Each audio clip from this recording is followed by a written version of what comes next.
레위 24장을 보시겠습니다. 23장에 많은 것을 이제 짧은 시간에 했기 때문에 한번 듣고 잘 모를 수가 있지만은 계속 이제 기회가 되면 또 반복을 해서 말씀을 드리겠습니다. 근데 23장과 24장을 그 순서적인 그런 면에서 볼 때 하나님께서 이런 그 배열을 하시는 것도 상당히 중요한 교훈이 있습니다. 23장에서는 1년 중에 7절기를 말씀하셨어요. 1년에 이들이 7번의 그 여호와의 절기를 어떻게 지킬 것인가에 대해서 말씀을 하셨고, 그런데 이제 24장에서는 또 앞에서 두 가지를 말씀하는데 매일매일 그들이 성막에서 행할 것에 대해서 말씀하고 있습니다. 그래서 크게 이제 1년 중에 1년 7절기를 말씀하고 23장에서, 그리고 24장에서는 매일 그들이 성막에서 먼저는 그 황금 등대를 관리하는 것과, 그리고 진설병상을 관리하는 것에 대해서 말씀을 하고 있습니다. 그래서 이 그 황금 등대를 우선 생각하면은 출애굽기를 할 때 그 7가지 성막 기구에 대해서 말씀을 할 때 다 그 교제를 했습니다. 근데 이 그 황금 등대는 그때 그걸 잠깐 이제 몇 가지만 얘기를 하면은 금 한 달란트를 가지고 쳐서 만듭니다. 쳐서 밑에 바닥부터 해서 줄기로 해서 살구나무 가지 모양으로 해서 7가지를 만들면서 그 위에다가 살구꽃 모양의 그 열매도 만들고, 그리고 그 등대 받침도 만들도록 다 쳐서 만들었습니다. 금 한 달란트를 가지고 이렇게 쳐서 만든다는 것은 상당히 어려운 작업이고, 또 이거는 시간이 많이 요구하는 것이지만, 하나님께서 왜 쳐서 만들라고 하셨느냐? 그것은 우상과 비교했을 때 금송아지도 그렇고 다른 이방의 우상도 그렇고 그 우상은 구워서 만듭니다. 그것은 이제 쉽게 말해서 그 주조 공법이죠, 그죠? 그런데 이 쳐서 만드는 것은 단조 공법입니다. 이거는 뭐 형제들은 그 공업에서 배웠기 때문에 알지만 자매들은 모를 거예요. 주조와 단조의 차이점은, 주조는 이제 쉽게 빨리 할 수 있습니다. 근데 주조의 단점은 이제 잘 깨어지는 거죠. 단조는 시간이 많이 걸립니다. 이것은 일일이 다 쳐서 해야 되는 거예요. 그래서 이 치는 것은 결국 주님의 고난 받으심을 상징하는 것이라고 말씀을 드렸습니다. 그러면 이 그 등대는 그 이제 2절에 보시면은 감람을 찧어낸 순결한 기름이라고 했습니다. 여기서 이제 순결한 기름이라고 하고, 또 4절에서도 그 순결한 등잔대 위에 이렇게 해서 그 우리말로는 다 순결이라고 했지만 2절에서 순결은 자크라는 히브리어를 쓰고 있습니다. 그것은 투명하다, 또 빛나다 이란 뜻으로, 보통 이제 그 팔레스타인에서 기름을 쓸 때는 그 감람나무라고 하면 올리브 나무죠. 그 뭐 줄기나 가지나 잎이나 열매를 함께 찧어서 기름을 만들어서 썼지만, 여기서 순결한 이 자크라는 단어는 그 감람 열매, 올리브 열매로만 그 기름을 짰습니다. 그리고 4절에서 이제 순결한 등잔대라고 했을 때 이것은 이제 순금으로 했습니다. 순금. 여기서 이제 테호바라는 건데, 이것은 그 불순물이 없는 순수한 이제 순금을 얘기합니다. 그래서 이 기름도 그렇고 등잔대도 그렇고 하나님께서는 그 순수하고 정결하고 깨끗한 것을 원하십니다. 그리고 이것은 이제 요한복음에서 나는 세상의 빛이니 결국 주님을 상징합니다. 그리고 이러한 황금 등대는 그 성막에 있어서 유일한 빛의 근원입니다. 그리고 이것을 제사장은 매일 저녁, 그들이 저녁은 이제 6시를 얘기하는데 6시에 들어가서 등대에 불을 켜고 아침이 되면 또다시 그것을 끄고 하는, 이것은 항상 켜두었다는 것이 아니라 저녁에 켜고 아침에 끄는 일을 했습니다. 하지만 이제 성막에는 없는 것이 있다고 했는데 창문이 없고 바닥이 없고 그리고 특별한 조명이 없이 이제 이 황금 등대로만 그 조명이 되었습니다. 그리고 제사장은 신발을 신지 않았다고 했죠. 그리고 거기서 제사장 업무를 하는 제사장들에겐 말이 필요 없습니다. 말이 전혀 없습니다. 그래서 침묵의 제사장이라고 하죠. 그래서 그러한 그 제사장은 오늘날 교회 안에서 자매들이 그 하나의 모형이라고 이제 보면 된다고 얘기를 했습니다. 이렇게 이제 등대에 대해서 이제 말씀을 했고, 그리고 이제 4절부터 이제 4절이 아니라 그 5절부터는 그 진설병 상에 대해서 얘기를 하고 있습니다. 이것은 이제 조금 다른 성경을 찾으면서 더 깊이 말씀을 드리겠는데, 이것은 이제 고운 가루를 이제 떡 12개를 굽는데 그 각 덩이를 10분의 2 에바로 해서 그렇게 두 줄로 6개씩 진설하도록 했습니다.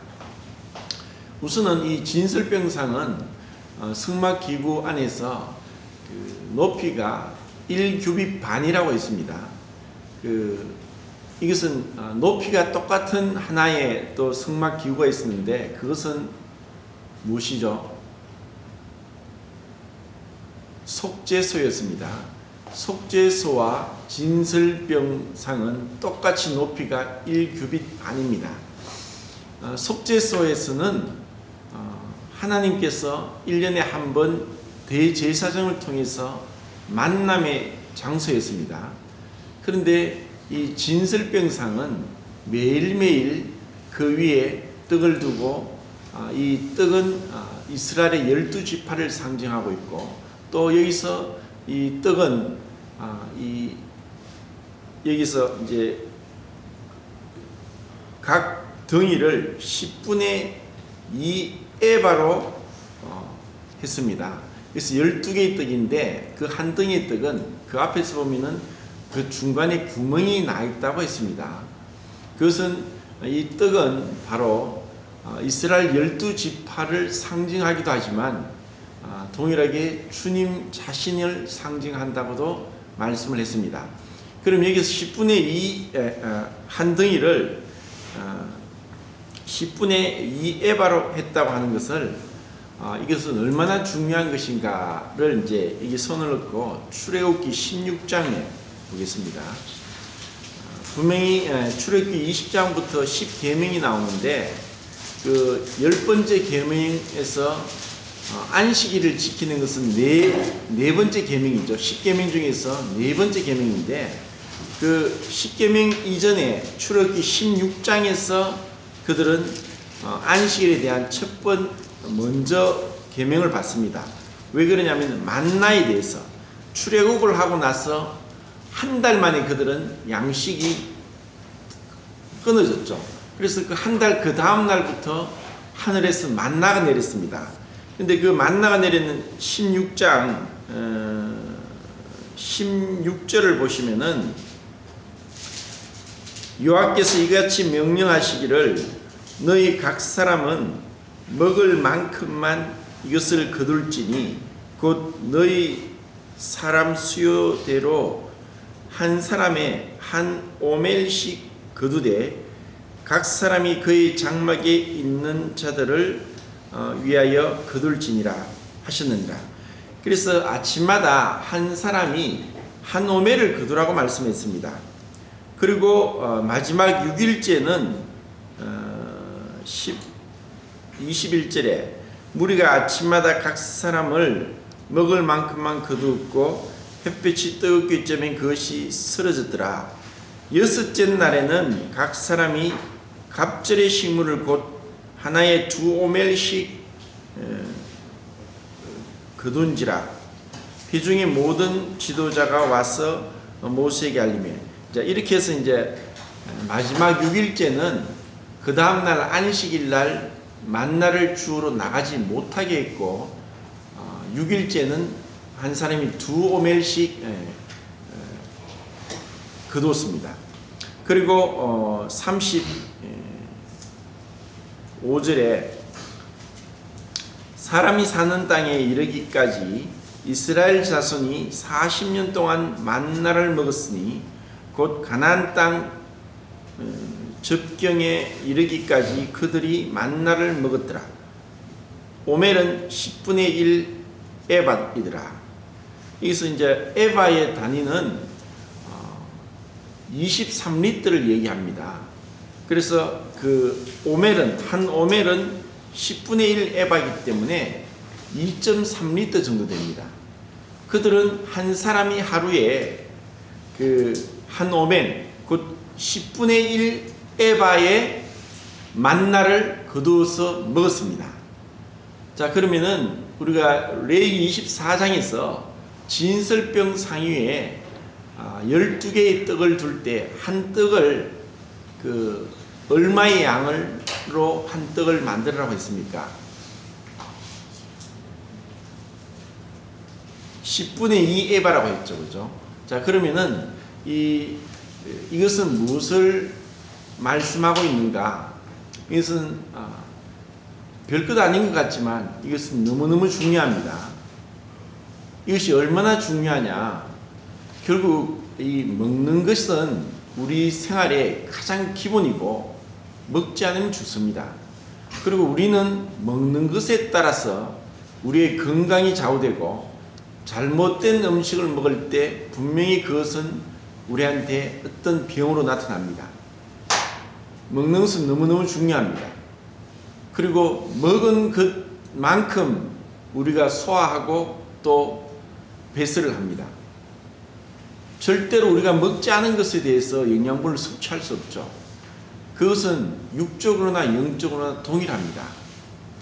영적으로 잘못된 가르침을 받았다면 그것은 반드시 문제가 납니다. 우리는 올바른 가르침이 참 중요한데 이것은 모든 성경에 있는 말씀입니다. 그리고 여기서 진설병의 그 떡은 주님께서 이스라엘 한 지파 한 지파 12아들 12지파를 상징하지만 주님께서 함께 그들과 먹겠다는 것입니다.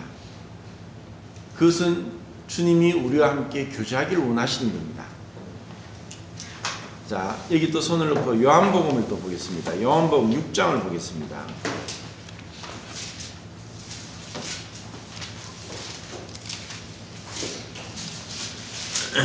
6장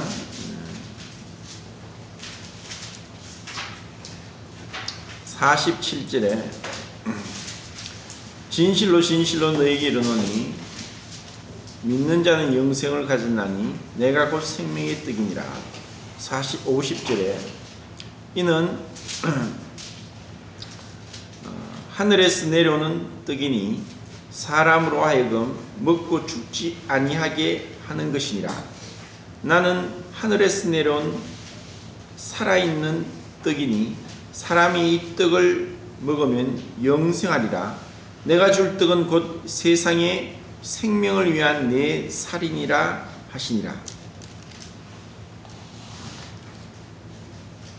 53절에 예수께서 이르시되 내가 진실로 진실로 너에게 이르노니 인자의 살을 먹지 아니하고 인자의 피를 마시지 아니하면 너희 속에 생명이 없느니라. 내 살을 먹고 내 피를 마시는 자는 영생을 가졌고 마지막 날에 내가 그를 다시 살리리니 내 살은 참된 양식이요 내 피는 참된 음료로라. 내 살을 먹고 내 피를 마시는 자는 내 안에 거하고 나도 그 안에 거하나니 살아계신 아버지께서 나를 보내심에 내가 아버지로 말미암아 사는 것 같이 나를 먹는 그 사람도 나로 말미암아 살리라. 자, 여기까지만 읽겠습니다. 이제 요한복음 6장에서 주님이 말씀하시는 것은 이런 말씀들을 액면적으로 받아들였을 때 유대인들은 너무 어렵다. 이게 무슨 말이냐? 어떻게 그 사람의 살과 피를 먹는단 말이냐 하고 문자적으로 받아들였습니다. 여기서 이것은 실질적으로 상징이지만 주님은 그 십자가에서 물과 피를 다 쏟으시면서 그 주님 인격을 받아들이는 것입니다.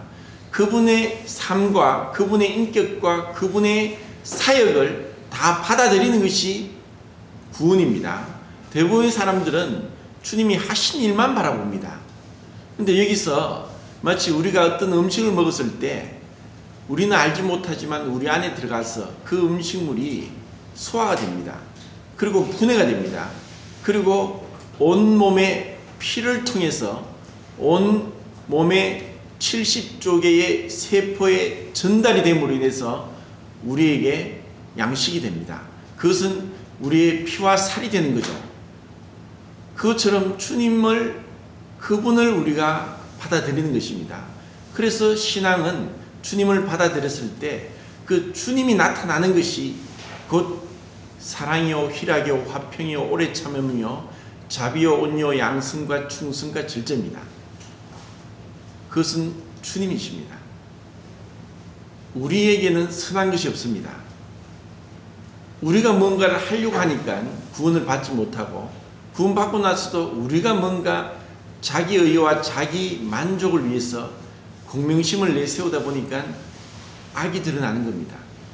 내가 죽고 주님이 드러나도록 그것은 아버지께서 나를 보내신 가치 그리고 내가 아버지로 인하여 사는 것 같이 나를 먹는 사람은 나로 인하여 살 것이다. 결국 우리가 사는 것은 뭐냐? 바로 주님의 말씀이고 그분과의 인격적인 교제입니다. 그것을 통해서 우리가 신앙생활을 할 수 있는 것입니다. 우리는 사람이 만든 법도 지킬 수 없습니다. 하물며 하나님의 법을 우리가 어떻게 지키겠습니까?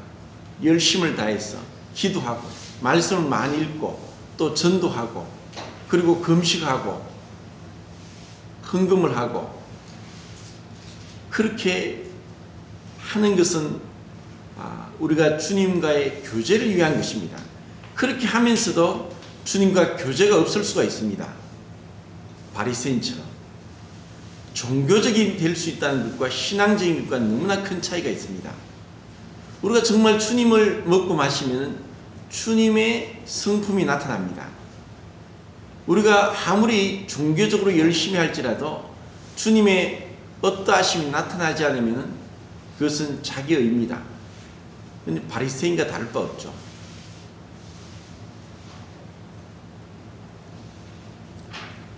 자, 고린도전서 10장을 보겠습니다.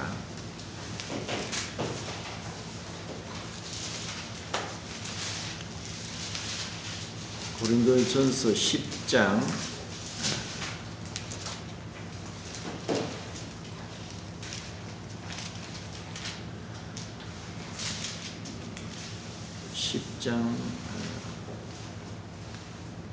16절 17절을 같이 한번 읽겠습니다. 시작. 우리가 축복함과 축복의 잔은 그리스도의 피에 참여함이 아니며 우리가 떼는 떡은 그리스도의 몸에 참여함이 아니냐. 떡이 하나요 많은 우리가 한 몸이니 이는 우리가 다 한 떡에 참여합니다. 구약에서는 12덩이의 떡이 있었습니다. 그렇지만 그들은 한 진설병상에 놓여서 사실 하나였지만 이제는 신약에서 떡은 우리가 매주마다 예배를 드릴 때 한 떡에 참여합니다. 떡이 하나요 많은 우리가 하나이다. 결국 복음의 핵심은 우리가 하나가 되는 것입니다. 그것을 상징적으로 떡과 잔을 통해서 매주마다 우리로 하여금 우리가 그리스도 안에 그리스도께서 내 안에 계시는 것 그러면서 많은 우리가 각자 죄로 인하여서 분리되었고 죄로 인하여서 이기적이 되었고 자기를 위해서 살고 자기밖에 모르는 자들이 한 몸에 참여해서 서로 다른 이 몸이 기관이 다르듯이 다양한 기관이 손이 다르고 발이 다르고 머리가 다르고 내장이 다르고 눈이 다르고 귀가 다르고 코가 다르고 입이 다르듯이 그 다른 것이 한 몸이 되어서 서로 상호 의존하면서 하나가 되는 것처럼 한 몸 안에서 다양한 지체들이 하나가 되어 가는 것이 예배고 신앙이고 교회 생활입니다. 왜냐?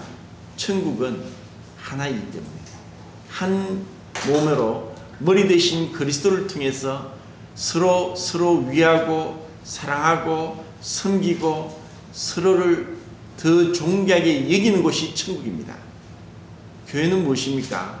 바로 이러한 것이 실현되는 곳이고 연습되는 곳이고 배우는 곳입니다. 흔히 사람들은 교회를 갔다 왔다고 하면서 한두 시간 예배 드렸기 때문에 교회를 갔다 왔다고 합니다. 전혀 그것이 아닙니다. 교회는 이렇게 한 공동체로서 서로 부딪히면서 깎이고 절제하고 내 자신을 죽이고 부인하고 내 자신을 낮추는 것을 연습할 때 진정한 교회 생활이 됩니다. 오늘날은 너무나 어리석게 헛된 교회 생활을 하고 마당만 밟고 가는 사람이 많습니다. 스스로 생각합니다. 나는 예배를 드렸다. 나는 헌금을 했다. 나는 찬송을 했고 말씀을 들었다고. 왜 진설병상에 그 12개 떡에 한 떡에 10분의 2 에바로 그렇게 떡을 만들라고 했느냐? 주님이 함께 먹고 싶어 하십니다. 계시록 3장 20절에 볼지어다 내가 문 밖에 서서 두드리노니 누구든지 내 음성을 듣고 문을 열면 내가 그로 더불어 먹고 그는 나로 더불어 먹으리라. 결국 주님이 원하시는 것은 함께 참여하는 것입니다. 우리가 왜 떡에 참여하고 잔에 참여합니까? 주님의 고난에 참여하고 주님의 부활에 참여하는 것입니다. 함께 죽고 함께 살아나는 것입니다. 왜 그렇게 합니까? 그것이 사랑입니다. 사랑은 함께 하는 것입니다. 그분은 구약시대 때부터 함께 그들과 하기를 원하셨습니다. 그들을 사랑하는 것을 여러 모양으로 보여주셨습니다. 그런데 죄는 하나님과 자기를 분리했고 사람과 사람 사이를 분리시켰습니다. 이 죄는 바로 분리입니다. 결국 사랑의 반대가 무엇입니까? 죄입니다. 자, 다시 내 얘기를 돌아와서 이렇게 그 진설병 상을 통해서 하나님과 교제하는 것에 대해서 말씀을 했습니다. 더 교제할 수 있지만 시간 관계상 이제 다음에 넘어가겠습니다. 이제 10절부터는 또 이것이 왜 이렇게 이 사건을 하나님께서 성령님께서 왜 24장에 이 사건은 뭐냐면은 그 단 지파의 그 디브리의 딸 슬로밋의 그 아들이 그 아버지가 애굽 사람입니다. 그런데 같이 이스라엘 사람이 싸우다가 이 슬로밋의 아들이 하나님의 이름을 저주하면서 14절에 저주한 말이 11절에 있죠. 저주를 했습니다. 그러므로 인해서 이 자를 어떻게 할까 하고 기다리고 야를 가두고 이 사람을 가두고 하나님의 명령을 기다렸습니다. 그때 14절에 그 저주한 사람을 진영 밖으로 끌어내어 그것을 들은 모든 사람이 그들의 손을 그의 머리에 얹게 하고 온 회중이 돌로 그를 칠지니라. 너는 이스라엘 자손에게 말하여 이르라. 누구든지 그의 하나님을 저주하면 죄를 당할 것이요 여호와 이름을 모독하면 그를 반드시 죽일지니 온 회중이 돌로 그를 칠 것이니라. 자, 여기서 저주한다는 히브리어는 칼날이라고 하는데 칼날은 정말 무섭습니다. 칼날이 무섭죠. 칼날, 저주한다는 것은 경멸히 여기고 업신여긴다는 겁니다. 하나님의 이름을 업신여기고 경멸히 여기고 저주하는 것은 돌로 쳐서 죽이라고 했습니다. 하나님은 거룩하신 분입니다. 우리는 그 앞에서 순결한이라는 단어를 두면서 하나님은 정말 거룩하시기 때문에 죄를 용납하실 수 없습니다. 그의 이름으로라도 그 하나님을 저주했을 때 이렇게 사형에 처하도록 하나님은 엄하게 명하십니다. 자, 그러면 왜 이 사건을 굳이 24장에 10절에 언급을 해야 했느냐? 자, 그거는 23장에서는 1년에 7절기를 말씀했고, 그리고 24장 1절부터 9절까지는 매일매일 성막에서 그들이 해야 될 것에 대해서 말씀했습니다. 그리고 이제 11절부터 나오는 이 사건은 매일매일의 가정생활에서 하나님을 어떻게 경외하는가를 말씀하는 겁니다. 우리가 일주일 168시간 중에서 예배당에서 모이는 시간은 몇 시간 안 됩니다. 근데 이것이 다가 됩니다. 수요일날 1시간이나 1시간 반, 또 주일날 서너 시간, 나머지 거의 160시간 이상은 가정에서 직장에서 생활하고 있습니다. 그럼 무엇이 정말 중요합니까? 우리의 가정생활입니다. 그리고 내 내면의 사고입니다. 내 마음의 상태입니다. 이것이 잘못되었을 때 모든 것이 잘못됩니다. 겉으로는 종교생활을 할 수 있습니다. 겉으로는 교회 예배당에서 어느게 생활을 보일 수 있습니다. 그렇지만 이렇게, 자, 여기서 왜 그 사람에 대해서, 그의 아버지는 애굽 사람입니다. 왜 그것을 언급해야 됐느냐? 애굽 사람이 출애굽을 할 때 같이 따라 나왔을 겁니다. 그리고 그 슬로밋은 그 애굽 사람과 결혼을 했고 자식을 낳았습니다. 죄는 어떻게 보면은 부모로부터, 조부모로부터 영향을 받습니다. 오늘날 교회에서 주일학교도 하고 초등학교를 상대로 주일학교하고 유치부 상대로 주일학교 합니다. 그런데 이러한 주일학교는 교회 역사상, 2000년 교회사상 주일학교 역사는 100년이 안 됩니다. 왜 그런 줄 아십니까? 원래 신앙교육은 가정에서 해야 됩니다. 그런데 오늘날 사람들이 착각합니다. 그냥 예배당에만 데려다 놓으면 신앙교육이 되는 줄 압니다. 예배당에서 무엇을 가르칩니까? 거듭나지 않은 교사가 거듭나지 않은 헛된 말을 하니까 듣는 아이들도 거듭나지 못합니다. 부모들은 교회는 나가지만 그들의 언행이 일치가 안 되니까 아이들이 빗나갑니다. 아니, 교회를 그렇게 잘 다녔는데, 고등학교 때까지 잘 다녔는데 대학교 가니까 불신자처럼 그렇게 교회를 안 나온다. 문제는 어디 있습니까? 교회가 아니라 가정입니다. 가정에서 잘못한 겁니다. 그래서 가정교육은 참 중요합니다. 잠언을 보겠습니다.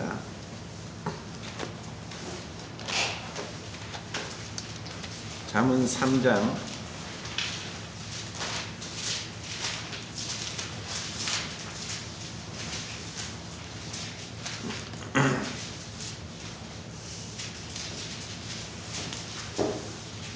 3장 12절. 대저 여호와께서 그 사랑하시는 자를 징계하시기를 마치 아비가 그 기뻐하는 아들을 징계함 같이 하시느니라. 자, 이 말씀은 히브리서 12장에 인용되어 있습니다. 이 징계가 왜 중요한가에 대해서 몇 구절만 찾아보겠습니다. 13장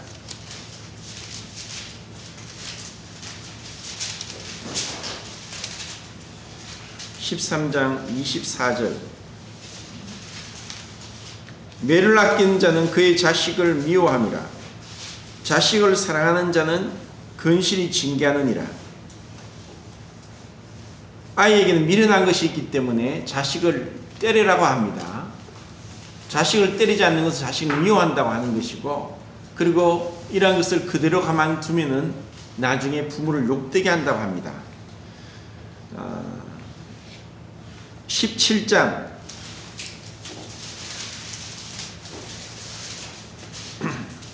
21절에 미련한 자를 낳는 자는 근심을 당하나니 미련한 자의 아비는 낙이 없느니라. 25절 미련한 아들은 그 아비의 근심이 되고 그 어미의 고통이 되느니라. 자, 몇 구절 더 보겠습니다. 두 구절만 더 보겠습니다. 19장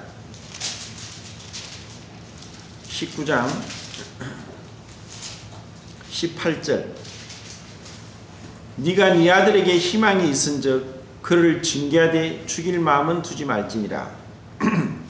그리고 29장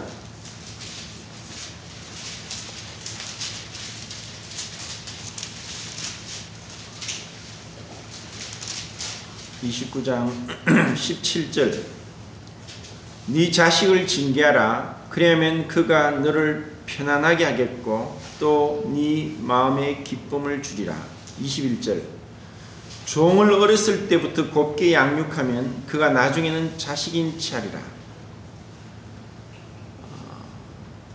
그것은 우리의 육체의 악함에 대해서 우리가 성경을 알 때 알게 되고, 내 자신의 악함을 알고 내 자신의 죄악됨을 알 때 자녀 교육을 올바로 합니다. 오늘날 자녀 교육이 왜 문제냐? 절대로 안 때립니다. 학교에서도 안 때립니다. 아이들이 얼마나 영악하냐? 그 안에 독사가 숨어 있듯이 숨어 있습니다. 나중에 그것이 올라오죠. 요즘 지금 땅콩 리턴으로 난립니다. 나라가. 조 씨는 오늘 검찰에 소환돼서 조사를 받습니다. 지금까지 받을 거예요. 그 사람은 우리나라에서 그 사람보다 특별 대우, 호의호식 하면서 최고의 교육과 최고의 대접을 받으면서 자란 사람을 다섯 손가락 안에 꼽겠습니까?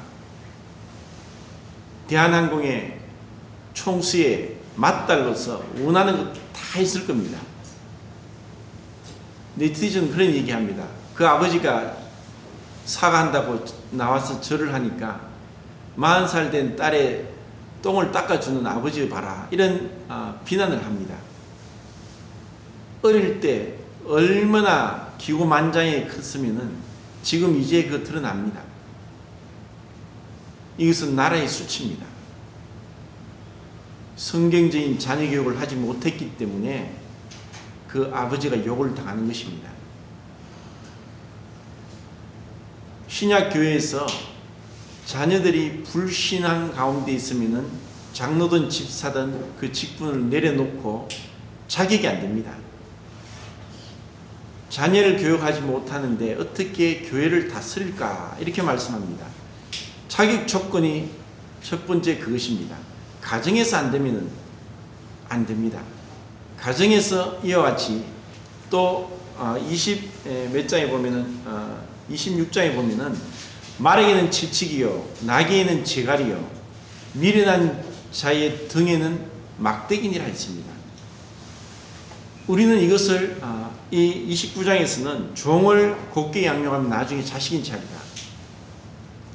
이 육체는 육체의 영혼의 종은 육체입니다. 우리 각자에게도 마찬가지입니다. 왜 하나님의 심판이 오느냐? 노아의 홍수의 심판이 온 이유가 무엇이었습니까? 창세기 6장에 그들이 육체가 됩니다. 그들이 육체가 되었습니다.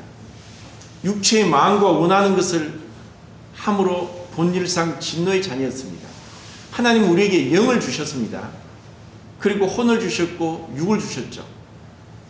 영적으로 우리가 다스림을 받고 내 육체의 절제를 하지 못하면은 짐승과 같습니다.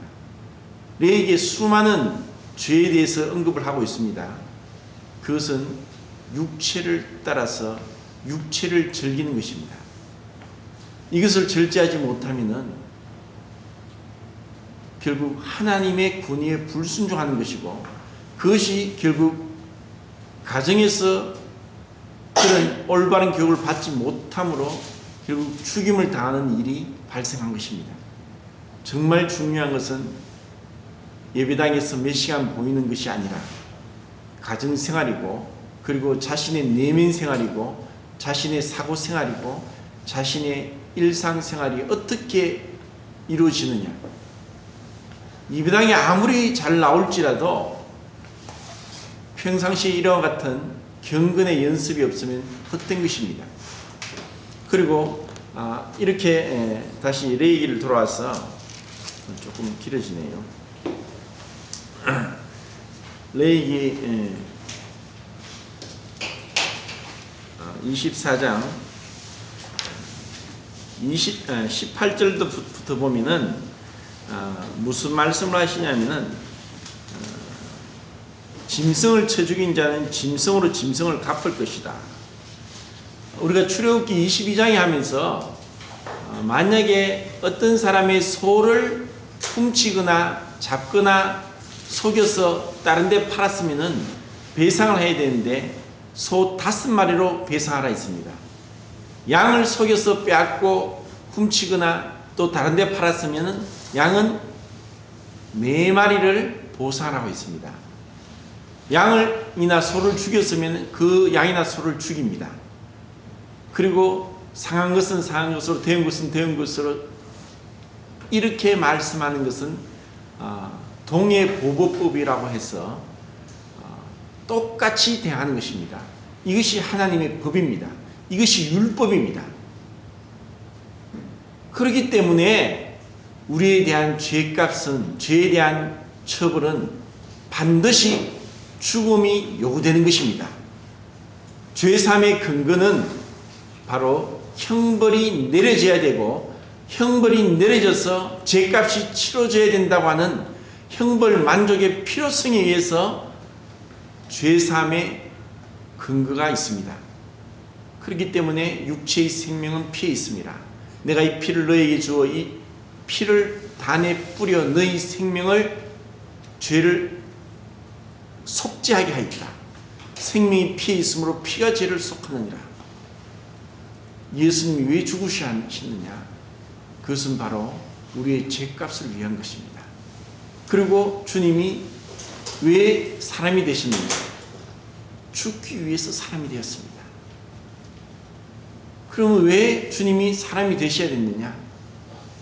우리를 사랑했기 때문에, 우리의 죄와 우리의 그 악으로 인하여서 우리가 처벌받을 것을 참아보지 못하시고 주님이 대신, 우리 대신 하나님의 저주를 받기를 원한 사랑 때문에 주님이 그렇게 자기 자신을 버리신 겁니다. 이 십자가의 비밀과 이 주님의 그 성육신과 십자가의 고난을 우리가 생각하고 안다면 주님의 사랑을 깨닫게 됩니다. 그 주님의 사랑을 깨달았을 때 진정으로 우리 자신의 뜻을 내려놓고 주님 앞에 순종하고자 하는 마음이 일어납니다. 결국 믿음은 사랑입니다. 내가 주님을 얼마나 사랑하느냐?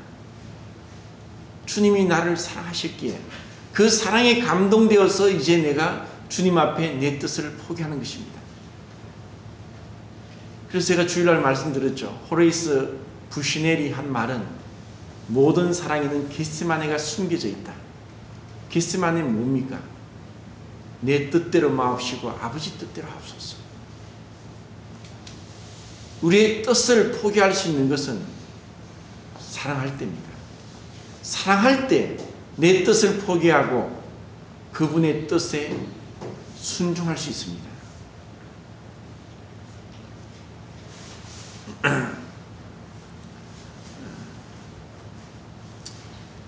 이렇게 해서 24장에서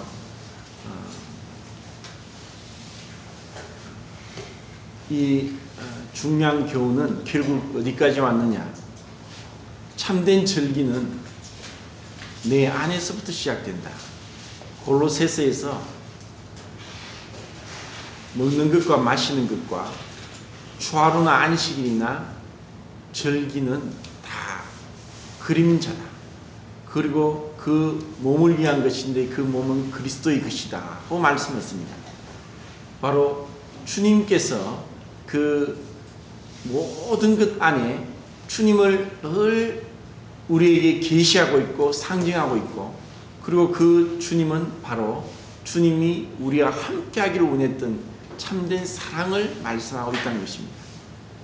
이 귀한 교훈이 우리에게 정말 새겨지기를 원하고, 그리고 복음의 핵심은 교회입니다. 교회가 무엇인지를 못 보고 주님 앞에 가는 사람이 많을 것입니다. 자기만 잘하면 되는 줄 압니다. 그것이 아닙니다. 고린도전서 12장입니까? 함께 누가 슬퍼하면 함께 슬퍼하는 것입니다. 로마서 12장에도 나옵니다. 함께 울고 함께 기뻐하는 것입니다. 주님이 우리와 함께 울고 함께 기뻐하시는 것처럼 교회 안에서 이와 같은 아름다운 참된 한 몸, 한 지체된 것을 배우길 바랍니다. 다른 사람의 고통에 대해서 아파하고 눈물 흘리고 정말 그를 위해서 기도할 수 있고 그와 진실된 교제를 할 수 있기를 바랍니다. 표면적이고 거칠어진 그런 인사에 머물지 말고 정말 깊이 주님이 우리와 연합하기를 원하듯이 그렇게 연합하기를 원합니다. 이상 마치겠습니다. 선생님이 기도해 주시고 기도해 주는 모든 시간 마칩니다.